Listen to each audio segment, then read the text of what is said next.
we present The Long Goodbye by Raymond Chandler, dramatized in 3 episodes by Bill Morrison, with Ed Bishop as Philip Marlowe. Episode 3, California, 1953, at the home of Roger Wade.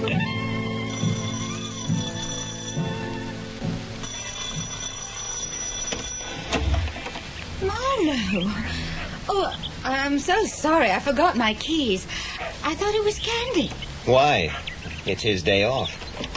Oh, yes, of course. Why are you here? Is anything wrong?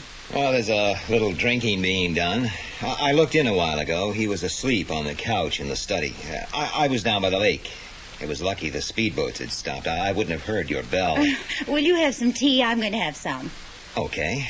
Would you see if he's still all right? Well, will I go upstairs for a moment? Sure. Oh, Christ. I knew by the smell in the air. The Webley lay between his chest and the back of the couch. The side of his face was a smeared mask. He was still warm. He hadn't left a note. The shot must have been muffled by the speedboat. His final impulse had coincided with it. I didn't touch him. All I took was the papers he had written the previous night. I had some questions to ask. Well, Philip Marlowe. You're always finding bodies, Marlowe, ever since I've known you. I thought you were still on the DA's staff, Bernie. I am now Lieutenant Bernard Olds, Assistant Chief of Homicide, so be polite. I'll try, Lieutenant. How is Mrs. Wade? Too relaxed. She must have grabbed some pills. There's half a dozen kinds up there, even Demerol, and that's bad stuff. It's a pity she moved the body. She was rocking him in her arms. She said an interesting thing to me. She said you killed him. She didn't mean it literally. You supposed to watch the guy when he's alone? No. I was asked to, but I turned the job down. But things kept happening, and I kept having to pick him up. Lieutenant, is there anything else you want from me? Dr. Loring, yeah. What did you give her Demerol for, Doc? I prescribe for my patient as I think proper. I am not required to explain why. She's got a regular drugstore up there. And you just hand them on, huh?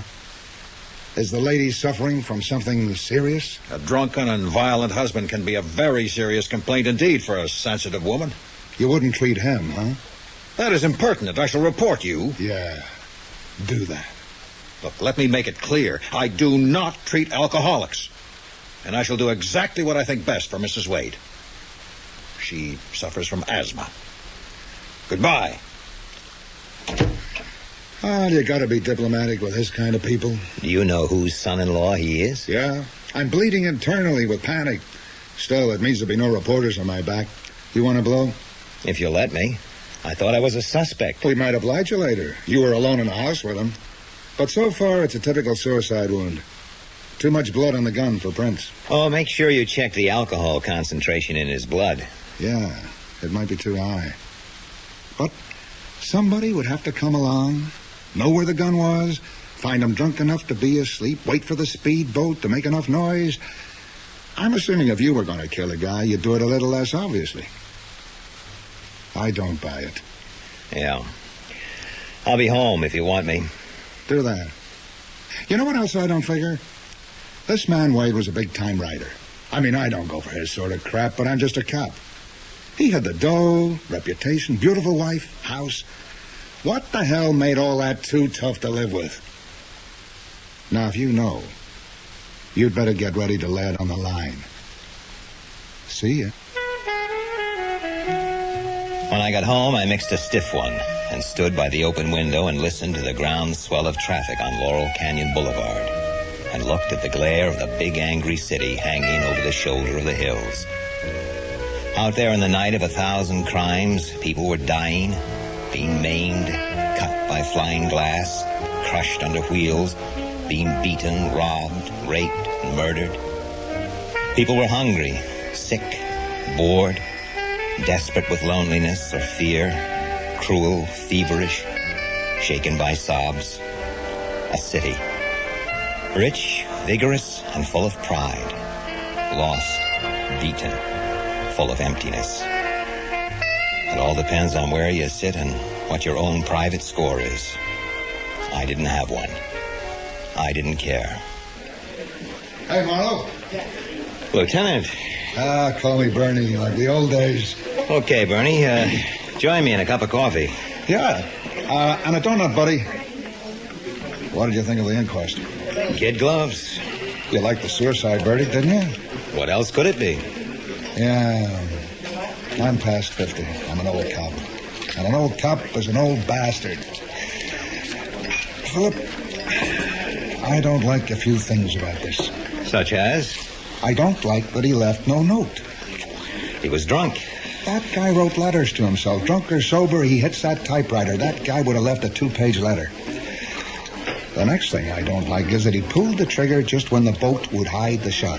And the wife forgot her keys on the staff's day off. She rang the bell. She could have walked round the back. Suppose she arrives, sees you down by the lake, didn't forget her keys, went in, got the gun from wherever it was hidden, waits for the right moment, plugs in, goes out, then rings the doorbell. Yeah, you forgot the basic question. What motive? Yeah, that knocks it. If she wanted money, she could have divorced him. She had a good cause, Sylvia Lennox. And she had to arrive at just the right time. Unless you were in on it with her. What kind of a crack is that? The Mex houseboy says you were in her room the night before. He said a lot of things he couldn't prove. Oh, lay off, Bernie. You were pretty helpful to those people, and you didn't make a dime. You were pretty helpful to Lennox, the way I hear, and you didn't make a dime out of that. What do you do for eating money? You got a lot saved up so you don't have to work no more? I'm a romantic. I hear voices crying in the night, and I go see what's the matter. You don't make a dime that way. I've got a $5,000 bill that I'll never spend because something was wrong with the way I got it. I take it out and look at it once in a while, though. That must be a phony. Except they don't make phonies that big. So what's your point with all this yap? No point at all, Bernie. Yeah? I know when I'm being kidded. And I know when a guy is holding out on me. The wise guy never fools anybody but himself. Take it from me, I know. There's my dimes. For the coffee and the donut. Okay, shake it, girls. Come on, shake it. Hello, Mindy. Oh, hello, Chippy. Hey, sit down and talk. I'm looking over some acts for my floor show. Ah, you could cut your throat for one. Yeah, and what would I do for an encore, huh? Okay. Take a break, kids. You've been keeping your nose clean, Chippy? All I want is some more information, Mindy. Like about Paul Marston. Never heard of him. That was the name Terry used one time in New York. So? There's no record in those names with the U.S. Army. So either that foxhole yarn of yours was all tamales, or it happened somewhere else. Take a kind word and forget the whole thing, huh? You mean I do something you don't like and I'm swimming to Catalina with a streetcar on my back? Don't scare me, Mindy. You ever been in England? You read the evening paper? No. Front page story about Big Willie Magoon, the vice squad of Wimble. Seems he tried to shake down 4 boys in a car with a Las Vegas registration. Now he has both arms in plaster and his jaw wired in 3 places and 1 leg in high traction. Magoon ain't tough anymore. Yeah. Were you ever in England, Mindy? We weren't fighting for the Germans. We were patriots, Chippy. Okay, yeah, it was a British commando unit. It happened in Norway on an island off the coast, 1942. Now will you lie down and rest? Terry was my pal. I got feelings too, you know. Okay, girls, let's have you back then. And remember Big Willie Magoon. He'll never dance again. Oh, your secret is safe with me. Come on, girls! Keep it moving! Let's have some action here!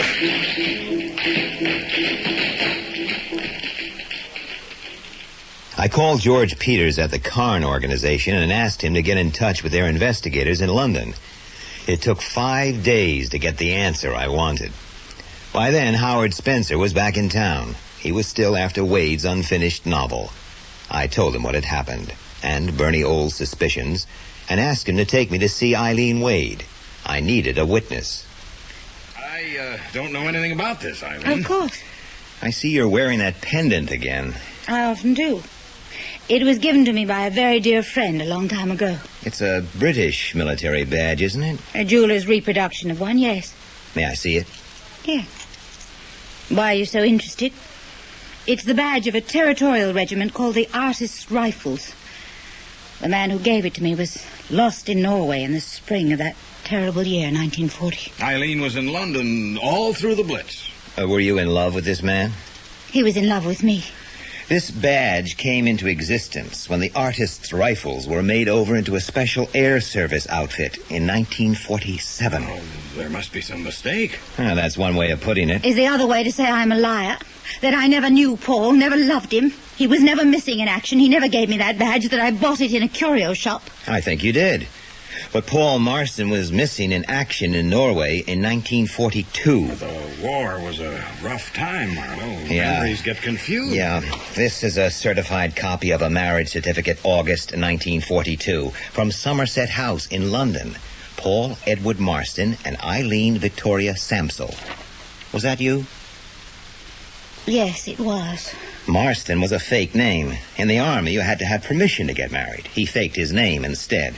But I have his Army history under his real name. Howard, please understand that the man was dead long before I met Roger. I never stopped using my maiden name. Roger knew all about it. How he was killed in action. Lost to me. Your husband denied knowing the name Paul Marston. Howard, must I be subjected to this? I don't understand why you lied about the dates of 1940 instead of 1942, wearing a badge Marston couldn't have given. He did.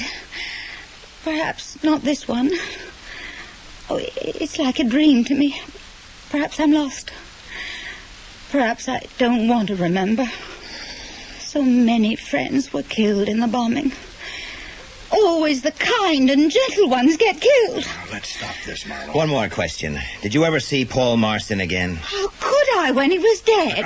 Of course. Now, I think we'll get back to town. I'll just collect the manuscript, and I'm sorry, Eileen. Spencer, I told you Marston was a fake name, and he wasn't reported killed, just missing. He was taken prisoner. He was in New York using that name 6 years ago. I heard about it because the scars made him conspicuous. What? Paul Marston was Terry Lennox, and he lived just down the road. Eileen? I saw him just once.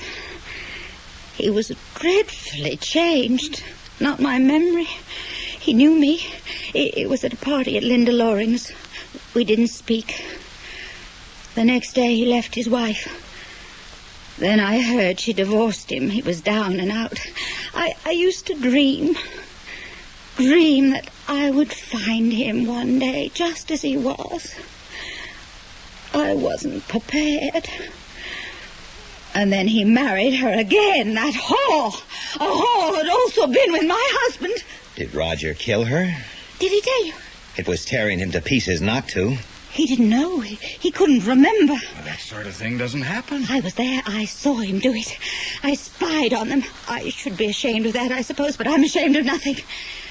The time came, as it must to people like Roger, when he was no longer a satisfactory lover. She screamed at him, stark naked. Then she tried to hit him with the statuette of the monkey. Roger was drunk. He'd had sudden spells of violence before. Oh, you can guess the rest. He was my husband. He'd done an awful thing, but she was an awful woman. Have you any more to tell us? It was destroying him. Perhaps he'd remember that afternoon he killed himself. We'll never know. Do we want to know? Please, Howard, I'm very tired. I can't answer anymore. I must lie down. Of course. Sylvia Lennox wasn't beaten to death. She was shot to death first by a Mauser. You don't happen to have one? I've told you my story. I'm going upstairs now. I do not wish to be disturbed any further. What was all that? Did she kill Sylvia Lennox? Yeah, shot her and then beat her face to pulp. That set up Wade as our suspect. But Terry was a gentleman. He protected her. He took the rap. Except that I didn't believe it. So she had to know how much I knew. And in the end, she had to kill Wade to stop him talking. We've got to call the police. Tomorrow. Oh, but damn it. We haven't enough hard evidence to fill a traffic ticket. Let the boys who are paid for it work it out. Why, there's such a thing as justice. Tomorrow. Well, I suppose you know what you're doing. Anyway, she must be at least a little insane. They'd never convict her, would they? They won't try. The cops closed this case. But she doesn't know that.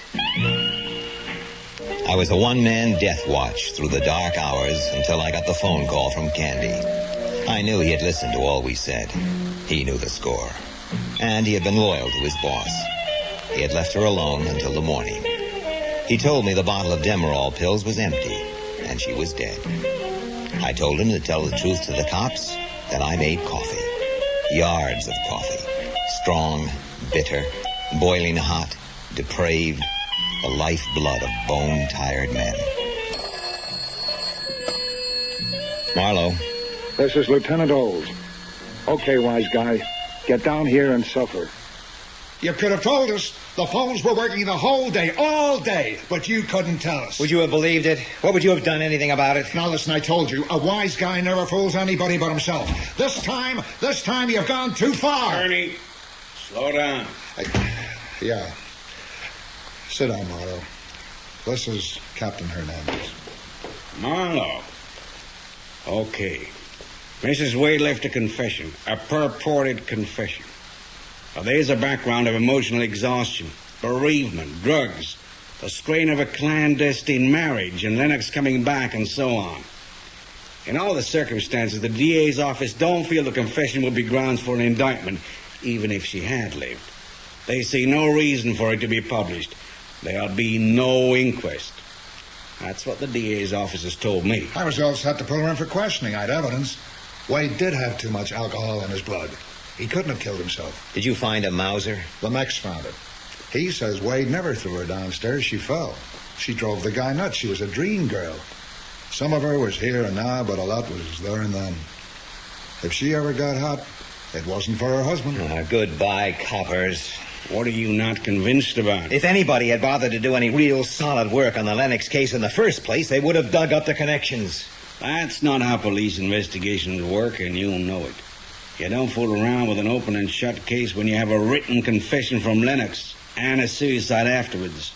So, now you have two confessions for the same crime. I take it you believe hers. But the DA says no publicity, so why stir it up? The truth doesn't matter. Are you telling us? We have our instructions.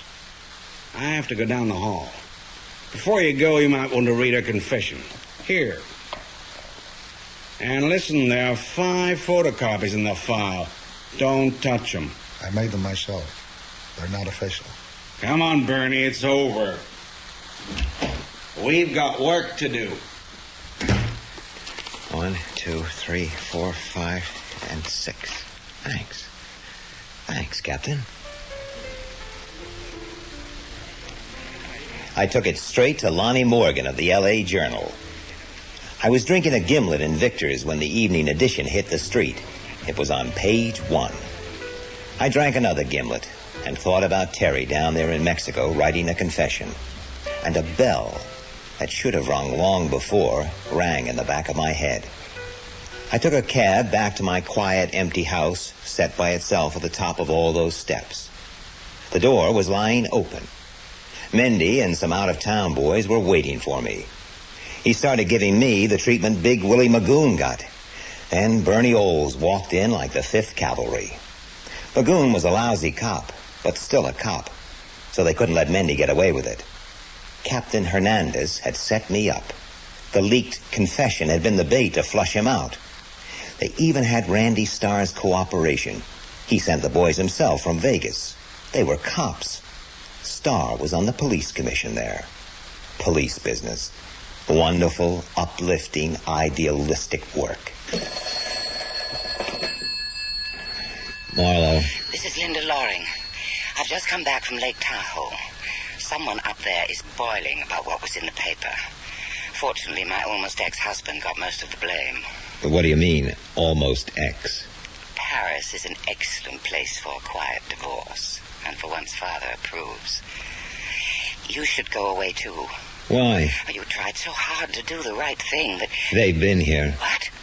They had nothing to do with your father. Are you all right? Do you care? Of course I care. Well, I'm a little bruised. I'm just going to have a drink to ease the pain, if you care to join me. I'm packing to catch a plane, but... Well, perhaps I could fit a drink in. Just one. Where? I haven't a car tonight. Then I'll come to your place.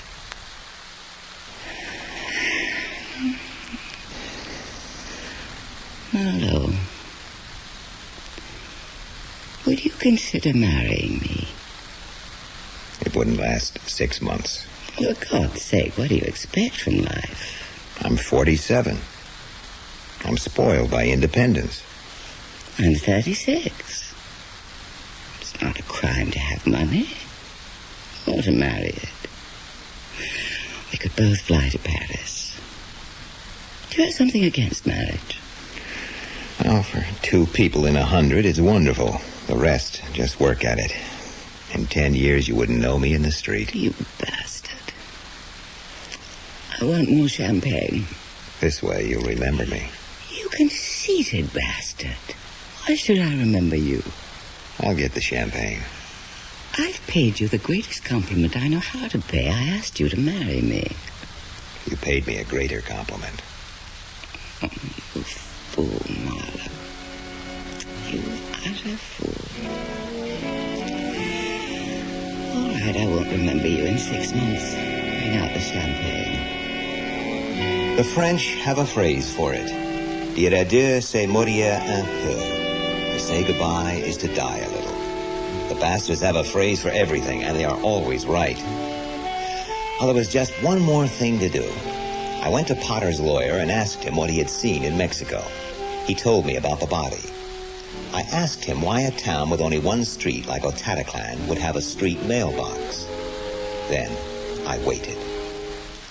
A month later, an elegant Mexican walked into my office. He had dark hair and a mustache, and a note from Randy Starr introducing him as Cisco Mayoranas.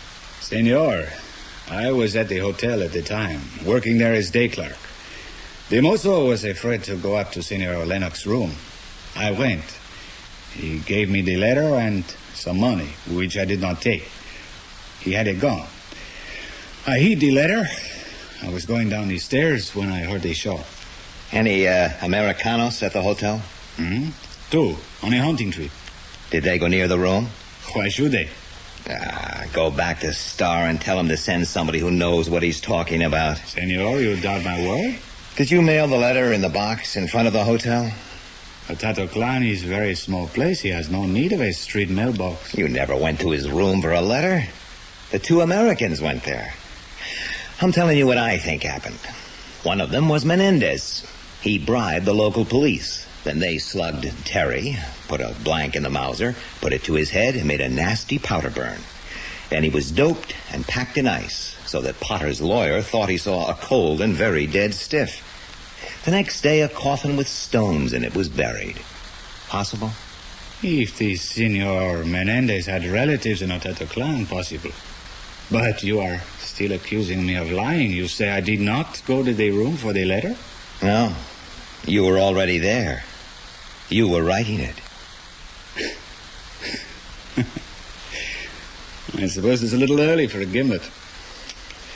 You like the plastic surgery, old top? They even changed my nose. How close did I come? Close enough. Mendy didn't like me writing to you, but I held out for that. He undersold you. He didn't notice the bit about the mailbox. Did you know who killed Sylvia? It's pretty tough to turn a woman in for murder, even if you knew her long ago and in another country. How is Mendy these days? Retired to Acapulco. How about that gimlet? Here. Your portrait of Madison. I enjoyed playing with it. The 500 is still in the coffee can. I'll keep that for expenses. Keep it all. You could have let things lie. Sure. After Eileen killed her husband and got away with it, she might have gone on to better things. What did he matter? He just wrote books. I didn't see any choice. I was the prime suspect. I got scared. Mandy was there to help. I only had a few hours to sort it out before I got to you that morning. What should I have done? Pick up the money, Terry. We were pretty good friends once. Yeah. For a long time, I couldn't figure. Till I realized you were a nice guy only because you had a nice nature. You're a moral defeatist. Maybe the war did it to you. Maybe you were born that way. I grew up in an orphanage in Montreal. The act is all there is. I couldn't have told you any more than I did that morning. You wouldn't have stood for it. Oh, thanks for saying that. I came back too late. You wouldn't have come back at all if I hadn't smoked you out. I am what you see. Senor Mayoranos, who lives in Mexico and has a nice time. Adios, Senor Mayoranos. Goodbye, Marlowe. I sat and I sat.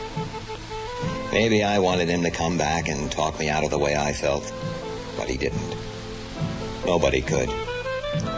That was the last I saw of him. It was goodbye. Goodbye to all of them, including Linda. Except the cops, of course. No way has been invented to say goodbye to them in this cruel world.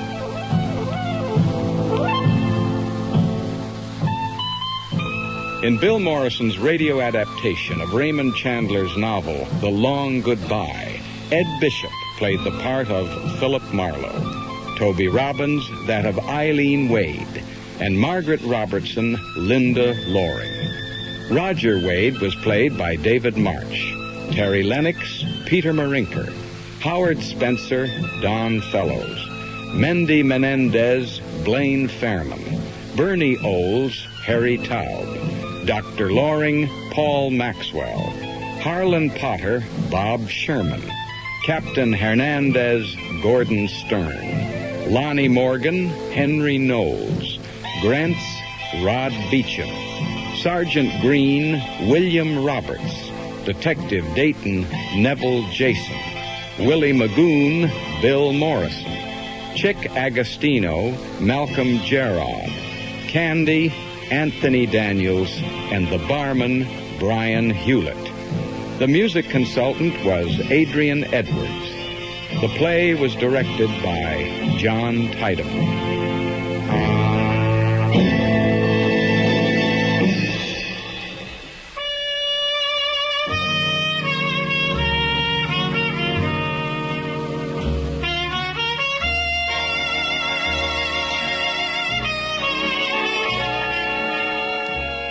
You're listening to KCRW's special Thanksgiving Day Philip Marlowe Marathon. That was The Long Goodbye. The Big Sleep is coming up in just a moment. This is KCRW Santa Monica. We have a news flash from the Associated Press. British Prime Minister Margaret Thatcher has resigned. British Prime Minister Margaret Thatcher announced today that she's stepping down after 11 and a half years. She'd been faced with rising opposition and had failed to beat back a challenge this week from within her own Conservative Party. One member of Parliament says Thatcher is the greatest peacetime Prime Minister Britain has ever had. Even opposition Labour members of the House of Commons are paying tribute to Thatcher as their longtime opponent. But Thatcher has said no to Labour's call to hold elections now. That appeal came from Labour leader Neil Kinnock, who says the British people should be able to choose a new government in the wake of Thatcher's resignation.